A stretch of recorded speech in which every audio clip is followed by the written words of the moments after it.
செங்கல்பட்டுல சரியான சம்பவங்க. என்ன அப்படின்னு சொல்லி கேட்டீங்க அப்படின்னா, செங்கல்பட்டுல வந்து ஒரு பெர்சன் போய் எஸ்பிஐ பேங்க்ல ₹1000 குடுத்திருக்காரு. அந்த ₹1000 குடுத்துட்டு ₹900 ஒரு அக்கவுண்ட் நம்பருக்கு டெபாசிட் பண்ண சொல்லியிருக்காரு. நம்ம ஆளு என்ன பண்ணியிருக்காங்க அப்படின்னு சொல்லி கேட்டீங்கன்னா, ₹900 டெபாசிட் பண்றதுக்குள்ள ₹1000 டெபாசிட் பண்ணிட்டாரு. ஸோ அந்த ₹100 ரிட்டர்ன் கேட்டதுக்கு அவர் கரெக்டான ரெஸ்பான்ஸ் இல்லைங்க.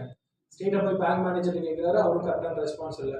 ஸோ அந்த ஹெட்டுக்கு போய் கேட்குறாரு, எஸ்பிஐயோட ஹெட்டில் போய் கேட்குறாரு, அங்கேயும் கரெக்டான ரெஸ்பான்ஸ் இல்லை. ஸோ அப்போ என்ன பண்ணுறாரு அப்படின்னு சொல்லி கேட்டீங்க அப்படின்னா, கோர்ட்டுக்கு போகிறாரு. கோர்ட்டுக்கு போயிட்டு ஃபைல் பண்ணுறாரு. கேஸ் ஃபைல் பண்ணோடனே கன்சியூமர் கேஸில் இந்த கேஸுக்கு ஜட்ஜ்மெண்ட் என்ன கொடுத்துருக்காங்க அப்படின்னா, லிட்டிகேஷன் செலவா டோட்டலாக வந்து 15,000, அதாவது 15,000 பே பண்ண சொல்லியிருக்காங்க. தென் இவரோட அலைஞ்சதுக்கு மன உளைச்சலுக்காக என்ன பண்ணியிருக்காங்க அப்படின்னா, காம்பன்சேஷனை வந்து 50,000. ஸோ ஒரு ₹100 ப்ராப்ளமுக்கு மொத்தம் ₹65,000 இவர் பே பண்ண சொல்லியிருக்காங்க. ஓகேங்களா? ஸோ இதுதான் ஜட்ஜ்மெண்ட். ஸோ இதுல இருந்து நமக்கு என்ன தெரியுது அப்படின்னா, நம்ம அசிய கன்சியூமரா ₹1 லாஸ் ஆனாலும் சரி, இல்லை எவ்வளவு ரூபாய் லாஸ் ஆனாலும் சரி, நம்மளால கன்சியூமர் கேசஸ் போட முடியும். ஸோ இந்த மாதிரி கன்சியூமர் கேசஸ் ரிலேட்டடா உங்களுக்கு எனி டவுட்டா இருந்தாலும் கீழே இருக்க நம்பருக்கு காண்டாக்ட் பண்ணுங்க.